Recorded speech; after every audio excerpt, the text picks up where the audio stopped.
Welcome back. This segment of the Sports Source brought to you by Madisonville Marine. Man, they got all kinds of specials right now. Plenty of boats in stock.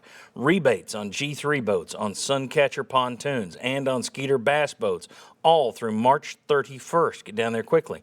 They also have an extended warranty available on Yamaha motors, also through March 31st. Get down there quickly. Madisonville Marine. There's no better place to buy a boat.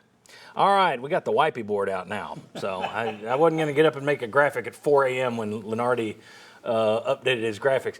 Jerry Palm of CBS has Tennessee in the East Regional. That's playing in Greensboro.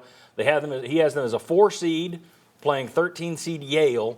If you win that, you get 5 seed Virginia, and then 12 seed Oral Roberts would be the other possibility there.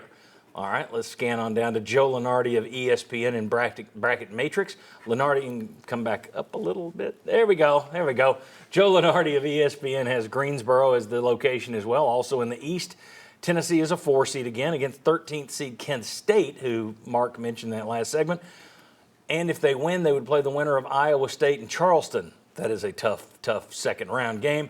Bracket Matrix has Tennessee as the top 4 seed in the tournament. They are the number 1 4 seed, which means they dropped just now from the number 4 3 seed. So when you look at Bracket Matrix, which is a website that combines like literally 100 different projections, and Tennessee, if you look across the line for Bracket Matrix, it's 4 3 4 3 4 3. They're right on the cusp. They're a 4 or 3. So Josh and Chuck, what are they? 4 or 3? What do you think they get? Well, the board says 4, so that would make sense based on You gutless, come on. what we're seeing. And you have the net ranking, you have all that stuff, but yeah, they're still top 5. Yeah, but there are a lot of people like if you hadn't been paying attention this season and you just dropped in and looked at the results, especially looked at the results recently, and then you factored in Zakai, you're like, still getting a 4. Yeah. So I think probably a 4. That would be my bet. John, more, I think you're right last week when you said Tennessee should be a 5. And when I logged on to USA Today this morning, that's where they had them. They had them with a 5 on the USA Today bracket playing Iona. So I think they're no worse than a 4, but it could be that 4 or 5. I was hoping for at the end of the show I would be the only one who was going to say 5. Oh, really? I think they're going to. Well, you said it last week, and that's what got me to thinking about it. I think that you look at it, and they're still top 5 in the net ranking. They're still top 5 in Ken Pomeroy's. But at some point, yes, they've got 10 losses, and none of them are bad losses. I mean, Colorado. But basically, you look at the reason you haven't dropped is they don't have any horrible losses. Mm-hmm. And they but have you've really got losses. quality wins with Alabama, Texas, and But so much of that was in the past. I still look at it as Right. like, so if you're 7 and 20, yeah, but their losses are all good, so they're top 10. I mean, at some point, the losses should take away. Whether it's a good loss or not, when you're piling up 7 losses in your last 12 games, I think that should count for something. I think the committee's going to look at this and also say, look at them without Zakai Ziegler. Exactly. I think they're going to get 5, is my guess. I don't think, I just think that's where they're going to land. And if you look at it and you say, well, everybody's projecting 3 or 4. Yeah, and last year everyone was projecting 1 or 2.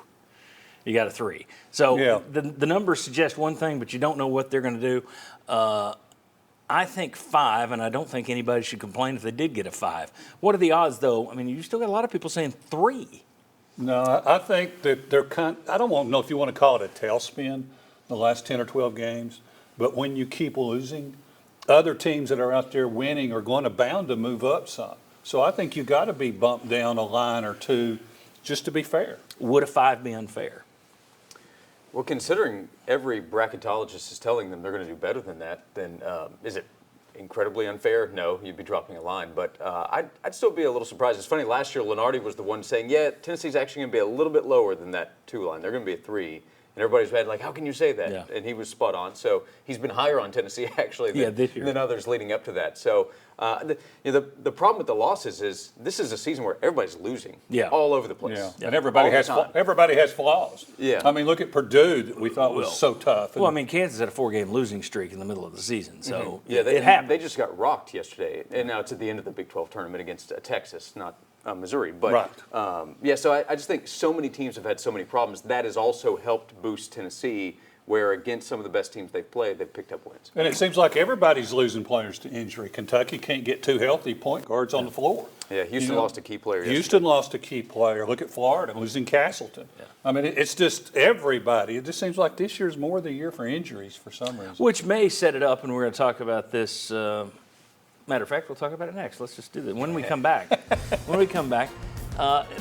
is this tournament over before it starts? There's a lot of doom and gloom around town, but are we being too myopic about it? Josh makes a good point. There are a lot of teams out there that are struggling too. We tend to look at Tennessee, and I include myself in that. Well, is this a tournament that's over before it begins? Or is this the year, because it's wide open and so many teams have issues, Tennessee can make a run? Let's discuss that next. Come on back on the Sports Source.